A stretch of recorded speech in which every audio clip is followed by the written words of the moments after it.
திறந்து வைத்த கர்ம வீரரை போற்றும்.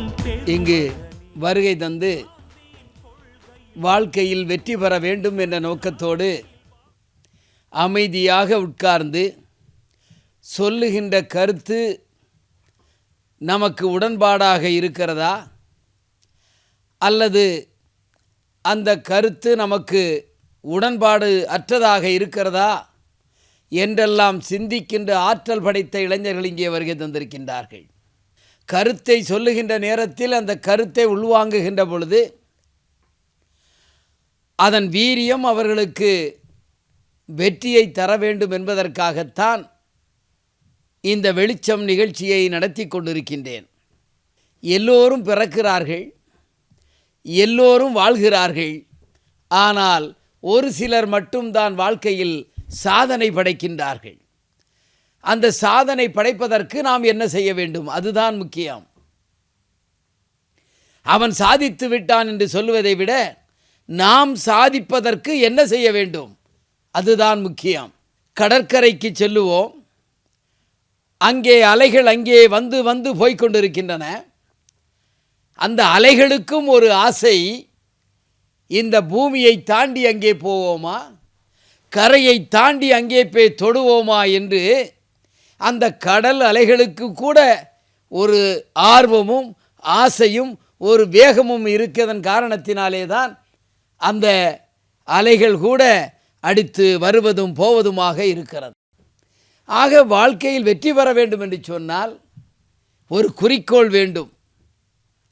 அந்த குறிக்கோளை மனதில் நிறுத்தி நான் எப்படியாவது வெற்றி பெறுவேன் என்று சிந்திக்கின்ற நேரத்திலே தான் வெற்றி பெறுகிறான். அதற்காக சொல்லுவார்கள் சில நேரத்தில், உழைப்பதற்கு நேரம் ஒதுக்குங்கள். உழைப்பதற்கு நேரத்தை நீங்கள் கண்டிப்பாக ஒதுக்கினால் அது வெற்றியே கிடைக்கும். படிப்பதற்கு நேரம் ஒதுக்குங்கள், அது அறிவை உயர்த்தும். விளையாட நேரம் ஒதுக்குங்கள், அது இளமையின் ரகசியமாக இருக்கும். எனவே நேரம் என்பது முக்கியம். அந்த நேரத்தை பயன்படுத்தி வாழ்க்கையில் வெற்றி பெற வேண்டும். அதற்காகத்தான் வெளிச்சம்.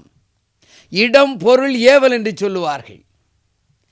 எதை எந்த நேரத்தில் எப்படிப்பட்ட சூழ்நிலையில் நாம் நடந்து கொண்டால் வாழ்க்கையில் வெற்றி பெறலாம், அந்த வெற்றியை நாம் நிச்சயமாக பெறலாம் என்ற கொள்கை மனிதனுக்கு வேண்டும், உங்களுக்கு வேண்டும். அதைத்தான் நான் சொல்லுவேன், எட்டி பிடிக்கும் தூரத்தில் வெற்றி இல்லை, அதை விட்டுவிடும் எண்ணத்தில் நானும் இல்லை என்று. நான் மட்டுமல்ல, இங்கே அமர்ந்திருக்கின்ற இளைஞர்கள் அத்தனை பேரும் நினைக்க வேண்டும், வெற்றி கனியை நான் கண்டிப்பாக பிடிப்பேன் என்று சொல்லி. அதற்கு என்ன செய்ய வேண்டும்? எல்லோரும் பிறந்தாகிவிட்டது, சாதனையாளனாக மாற வேண்டும். அந்த சாதனையாளனாக மாறுவதற்கு ஒவ்வொரு மணித்துளியும் நமது சிந்தனையில் அதை வெளிப்படுத்தி, இதை இப்படி செய்தால் நன்றாக இருக்கும், அப்படி செய்தால் நன்றாக இருக்காது என்று மனதால் நீங்கள் நினைத்து காரியங்களில் இறங்கினால் நிச்சயமாக நமக்கு வெற்றி கிடைக்கும்.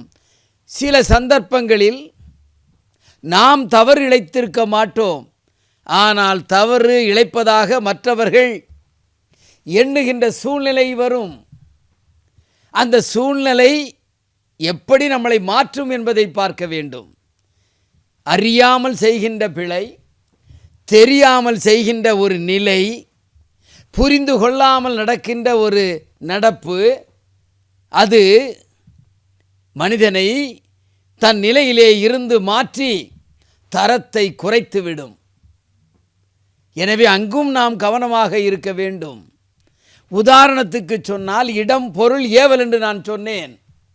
ராமாயணத்திலே 14 ஆண்டுகள் ராமன், லட்சுமணன், சீதை காட்டிலே வாழ்கிறார்கள். வாழுகின்ற நேரத்திலே அங்கே கொடிய மிருகங்கள் வரும். அந்த மிருகங்களிலே இருந்து நாம் காப்பாற்றப்பட வேண்டும். குறிப்பாக ராமனும் சீதையும் காப்பாற்றப்பட வேண்டும் என்பதற்காக லட்சுமணன் கண் துயராது அங்கே காவல் காத்து கொண்டிருப்பான். அண்ணனுக்காக தியாகம் செய்கின்றான். அவர்களுக்கு எந்த துன்பமும் வந்துவிடக்கூடாது என்று அவன் இரவு பகலாக கண்விழித்து பார்த்து கொண்டிருக்கிறான். ராமனும் சீதையும் அங்கே உள்ளே இருக்கின்றார்கள். லட்சுமணன் வெளியே நின்று கொண்டிருக்கிறான். கடமையே கண்ணாக நினைத்து அங்கே செயல்பட்டு கொண்டிருக்கிறான். கண் அயர்ந்து விடக்கூடாது என்பதையும் கவனத்தில் வைத்திருக்கின்றான். இந்த தூக்கத்திற்கு நித்திராதேவி, அந்த நித்திராதேவிக்கு ஒரு கோபம். இந்த லட்சுமணன் கடமை தவறாது. அங்கே அண்ணனையும் அண்ணியும் அங்கே பாதுகாத்து கொண்டிருக்கின்றானே, அவனுக்கு தூக்கத்தை வரவழைக்க வேண்டும், நித்திரையை அவனுக்கு கொடுக்க வேண்டும் என்று நித்திராதேவி அங்கே இலக்குவனிடம் வருகிறாள். இலக்குவன், நான் என் கடமையை செய்ய வேண்டும், நித்திரையை நான் உனக்கு தர வேண்டும், அது என் கடமை, எனது வேலை, எனது பணி என்று இலக்குவனிடம் கேட்கிறாள். அந்த தேவி கேட்கின்ற நேரத்திலே இலக்குவன் சிரிக்கின்றான். நித்திரை தேவியே, நித்திரா தேவியே, நான் இப்பொழுது என்ன செய்து கொண்டிருக்கின்றேன்? என் உடன்பிறப்பு ராமனும் அண்ணியும் அங்கே தூங்கிக் கொண்டிருக்கின்றார்கள். அவர்களுக்கு பாதுகாப்பாக இருக்க வேண்டிய நான் எப்படி தூங்க முடியும்? நான் தூங்க முடியாது. எனவே நீ இந்த 14 ஆண்டுகள், 14 ஆண்டுகளுக்கும் நீ என்னிடம் வரக்கூடாது. வந்தால் என் காவல் காக்கின்ற அந்த கடமையை நான் மீறிவிடுவேன். எனவே 14 ஆண்டுகளுக்கு கழித்து நீ வா என்று அந்த நித்திரா தேவியை அனுப்புகிறான். 14 ஆண்டுகள் முடிகிறது. ராமனுக்கும் சீதைக்கும் பட்டாபிஷேகம் நடக்கிறது. குல குரு அங்கே எல்லா பணிகளையும் செய்து கொண்டிருக்கின்றார். வசிஷ்டரிடம் ஆசீர்வாதம் வாங்குவது என்பது பெரிய காரியம். அங்கே வசிஷ்டர் உட்கார்ந்து கொண்டிருக்கிறார். ராமனும் சீதையும் அங்கே அரசன் அரசியாக நின்று கொண்டிருக்கிறார்கள். கைகேயி அங்கே அமர்ந்து கொண்டிருக்கிறார். மந்திரி பிரதானிகள் மக்களெல்லாம் அங்கே அமர்ந்திருக்கின்ற நேரத்திலே இலக்குவன் அங்கே இருந்தவன் திடீரென சிரித்தான். சாதாரணமாக உதட்டளவில் அவன் சிரிக்க இல்லை, வாய் விட்டு சிரித்தான். தொடர்ந்து சிரித்து கொண்டிருந்தான். எந்த இடத்தில் நாம் இருக்கிறோம் என்பது அவன் அறிய இல்லை, எந்த பணியை நாம் செய்து கொண்டிருக்கிறோம் என்பது அவன் புரிய இல்லை. வாய்விட்டு சிரித்தான், சிரித்து கொண்டே இருந்தான். அனைவரும் அங்கே அவனை பார்த்து என்னடா இது இப்படி சிரித்து கொண்டிருக்கிறானே என்று ராமனுக்கு ஒரு ஐயப்பாடு. நம்மை பார்த்துதான் இலக்குவன் சிரிக்கிறானா? 14 ஆண்டுகள் வனவாசம் புரிந்தோம். ராவணனிடம் சீதை அகப்பட்டு கொண்டாள், அசோகவனத்திலே இருந்தாள், ராவணனால் துன்புறுத்தப்பட்டாள்.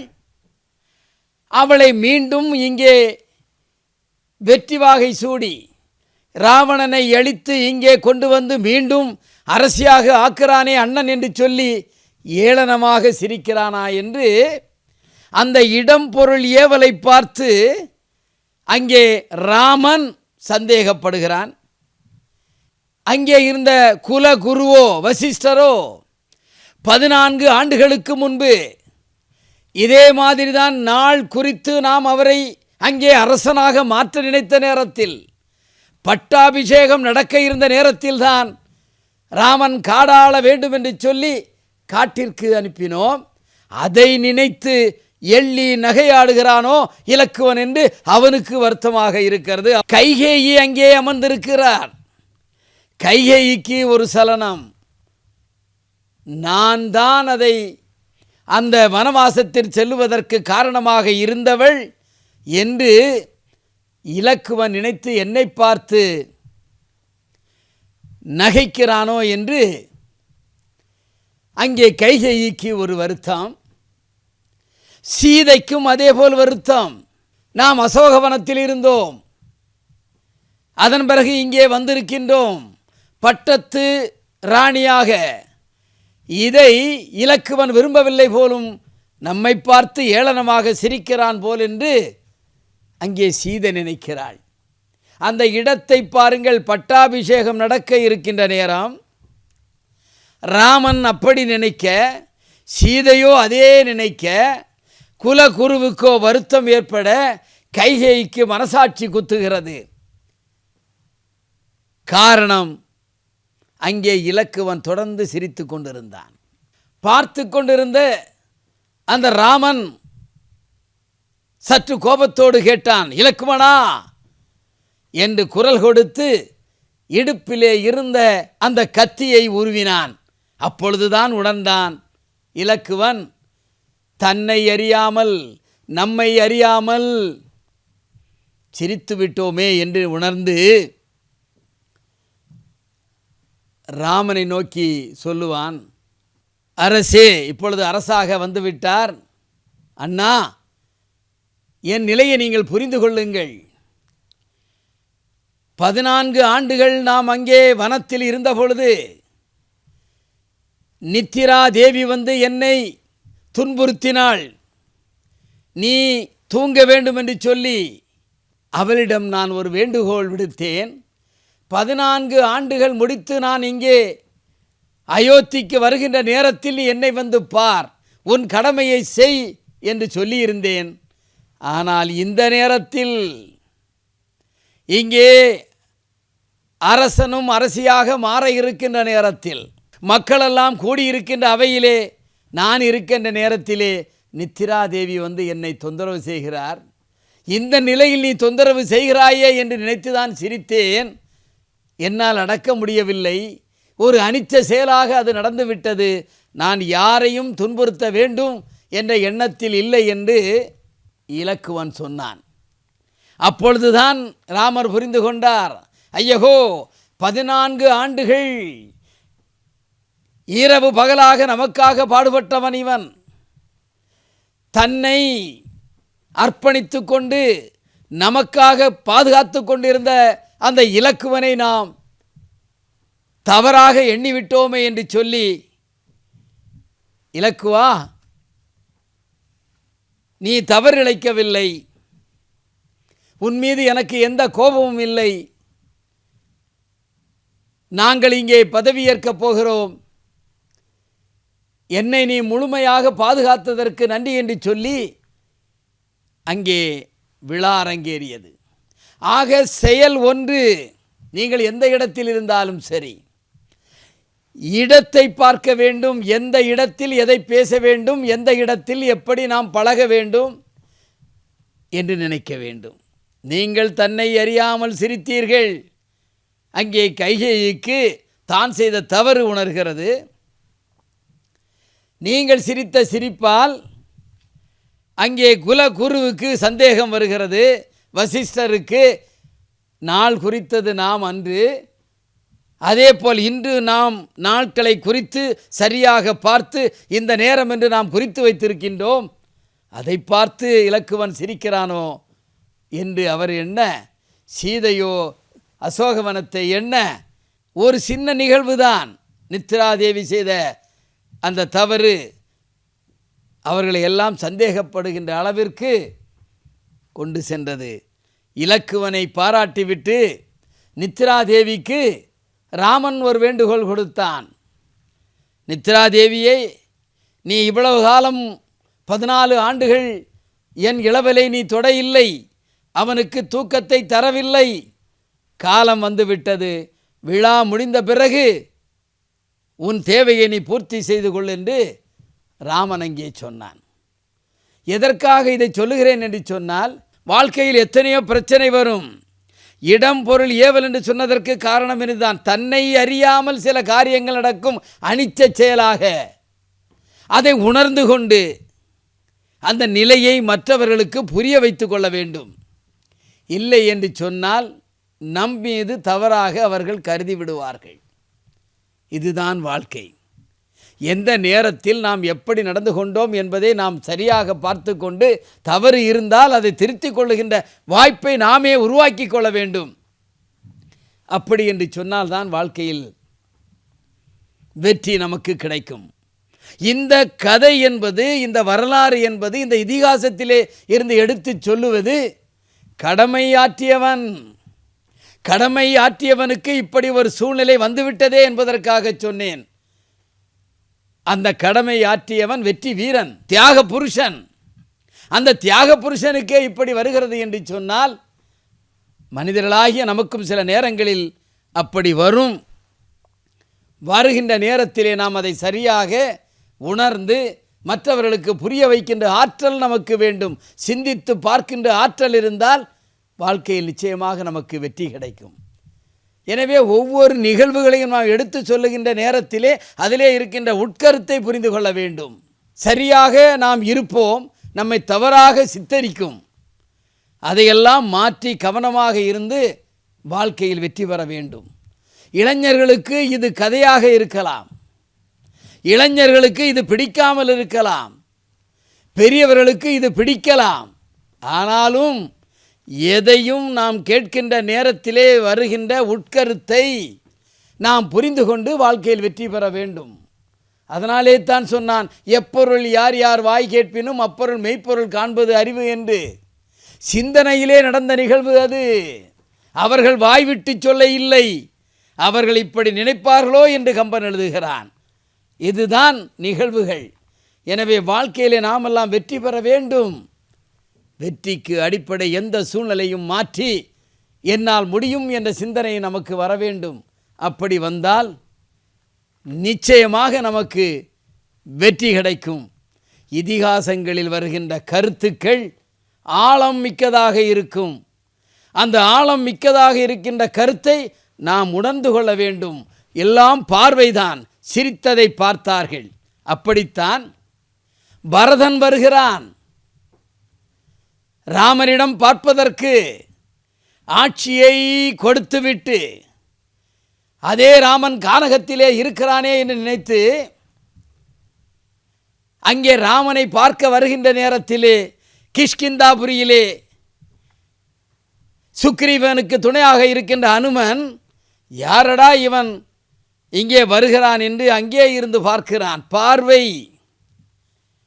அவன் நினைக்கிறான் மனதிற்குள்ளே, காடாள வந்திருக்கின்ற ராமனை நாடாளுகின்றவன் எவனோ வருகிறான், தியாக புருஷனை தீண்டுவதற்கு வருகிறான் என்று ஐயத்தோடு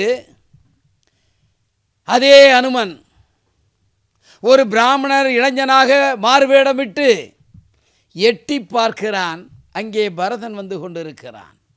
அவன் அரசனாக வர இல்லை, ஆட்சியாளனாக வரவில்லை, மக்களுக்கு பரிபாலனம் செய்கின்ற ஒரு அதிகாரியாக வர இல்லை, சாதாரணமாக வருகின்றானே என்று அவன் பார்வையே அங்கே திருப்புகிறான். அவன் சொல்லின் செல்வன், முக்காலமும் வாழுகின்ற ஆற்றல் படைத்தவன் அனுமன். அங்கே எட்டி பார்க்கின்ற நேரத்திலே பரதனை பார்த்து, இவன் மிகவும் சாதுவாக இருக்கிறான், அறிவு களஞ்சியமாக இருக்கிறான், இவனாவது ராமனை துன்புறுத்த வருவதாவது என்று அனுமன் அங்கே மாறுவேடமிட்டு ஒரு அந்தண இளைஞனாக சென்று பரதன் முன் போய் நிற்கிறான். பரதன் கேட்கிறான், யாரப்பா என்று சொல்லி அவனது சாந்த குணத்தை, அந்த நிலையை உணர்ந்தான் அனுமன். முதலில் பார்த்தபோது விரோதியாக நினைத்த அந்த அனுமன் பரதனின் அந்த நிலை பார்த்து, அவனது உருவத்தை பார்த்து அப்படியே கைகூப்பி வணங்குகிறான். அப்பொழுதுதான் பரதன் ராமரை தேடி வந்து அழைத்து சென்று, மீண்டும் அயோத்தியை ஆள வேண்டும் என்பதற்காக நான் வருகிறேன் என்று சொன்ன நேரத்திலே அவனது பவ்யமான பரதனின் தோற்றத்தை பார்த்து அங்கே அனுமன் சொல்லுவான், 1000 ராமர் ஒருங்கிணைந்து வந்தாலும் 1000 ராமன், இதிகாச காவிய தலைவன் அந்த நாராயணனாகிய ராமன் 1000 பேர் வந்தாலும் பரதனுக்கு ஈடாகுமோ என்று கம்பன் சொல்லுகிறான். காவிய தலைவன் ராமன், அவனது தம்பி பரதன், நாடாள வேண்டியவன் ராமர் திருப்பாதங்களை எடுத்து சென்று ஆள வேண்டும் என்பதற்காக வந்திருக்கின்றான். ராமர் அணிந்திருக்கின்ற அந்த பாதங்களையாவது எடுத்து சென்று ஆட்சி செய்ய வேண்டும் என்று வருகிறான். ராமரை அழைக்கிறான். வர இயலாது என்று சொல்லுகிறார். 14 ஆண்டுகள் நான் வனவாசம் இருக்க வேண்டும் என்று சொல்லுகிறார். கடைசியிலே பரதன் கேட்பார், நீங்கள் அணிந்திருக்கின்ற அந்த செருப்புகளை கொடுங்கள், அந்த பாதரட்சைகளை கொடுங்கள், அதை நான் சிம்மாசனத்தில் வைத்து அதை வணங்கி ஆட்சி செய்வேன் என்று சொல்லுவதை பார்த்துதான் அனுமன் வியந்து போவான். அதற்காகத்தான் வந்தேன் என்று சொல்லுகின்ற நேரத்திலே அனுமன் 1000 ராமர் ஒருங்கிணைந்தாலும் இந்த பரதனுக்கு ஈடாகுமோ என்று சொல்லுகின்ற நிலையை பரதன் காட்சிதான். சொல்லுவதற்கு முன்பு அவன் விரோதியாக தெரிந்தான். அனுமனுக்கு வருகிறான் என்று சொன்னவுடனே கோபப்பட்டான். அனுமன் பார்த்து பழகிய பிறகு, உண்மை நிலை அறிந்த பிறகு பரதனை உயரமாக வைக்கின்றான். எனவே இது ஒரு காட்சி. முதலிலே அங்கே இலக்குவன் சிரித்தது ஒரு காட்சி, இங்கே அனுமன் பரதனை பார்த்தது ஒரு காட்சி. அர்த்தங்கள் எப்படி மாறுகின்றன என்பதுதான் முக்கியம். எனவே இதையெல்லாம் வாழ்க்கையிலே நீங்கள் கடைபிடித்து அந்த வாழ்க்கை தத்துவத்தை உணர்ந்து இப்படியெல்லாம் நடக்கும் என்று நினைத்தால்தான் வாழ்க்கையில் நாம் வெற்றியாளனாக மாற முடியும். அங்கொன்றும் இங்கொன்றுமாக நடக்கின்ற நிகழ்வுகளை மனதில் பதித்து அதில் நல்ல கருத்துக்களை உள்வாங்கி வாழ்க்கையில் நாம் முன்னேற வேண்டும் என்பதற்காகத்தான் இந்த வெளிச்சம். வெளிச்சம் என்பது உங்களுக்கு மட்டுமல்ல, நம்மை சார்ந்தவர்களும் வெளிச்சத்திலே வர வேண்டும் என்பதற்காகத்தான் இந்த வெளிச்சம் நிகழ்ச்சியை நடத்தி கொண்டிருக்கின்றோம். வள்ளுவ பெருந்தகையும் 1330 குறள்களிலே தத்துவங்களை இந்த மக்களுக்காக கொடுத்திருக்கின்றார். அந்த தத்துவங்களை எடுத்து நாம் பயன்படுத்த வேண்டும். தவறு இழைப்பார்கள், குற்றம் செய்வார்கள், வேண்டுமென்றே செய்வார்கள். அந்த நேரத்திலே வள்ளுவ பெருந்தகை சொன்னது போல, இன்னா செய்தாரை ஒருத்தல், இன்னா செய்தாரை ஒருத்தல் அவர் நாண நன்னயம் செய்துவிடல் என்று வள்ளுவ பெருந்தகை சொன்னது போல, தெரிந்து செய்தாலும் தெரியாமல் செய்தாலும் வேண்டுமென்றே செய்தாலும் அந்த குற்றத்தை மறந்து அவனுக்கு மன்னிப்பு கொடுத்து அவனுக்கும் நன்மை செய்ய வேண்டும் என்பதுதான் வள்ளுவ பெருந்தகையின் அந்த பொருளாக இருக்கிறது.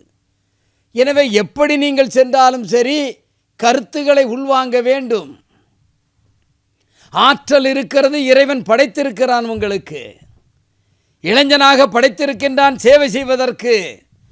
அங்கே இலக்குவன் 14 ஆண்டுகள் தன் சொந்த சகோதரனுக்காக தியாகத்தை செய்தான். அனுமனோ சுக்ரீவனுக்காக அங்கே தியாகத்தை செய்தான். அதே அனுமனோ சீதையை கண்டுபிடிப்பதற்கு அந்த இலங்கை மாநகருக்கு கடலை தாண்டி சென்றான். அவனும் ஒரு தியாகி. அங்கே வாழ்க்கையிலே ஒவ்வொரு நிகழ்வுகளையும் நாம் புரிந்து கொள்ள வேண்டும். அப்படி புரிந்து கொண்டால் வாழ்க்கையில் நிச்சயமாக வெற்றி பெறலாம்.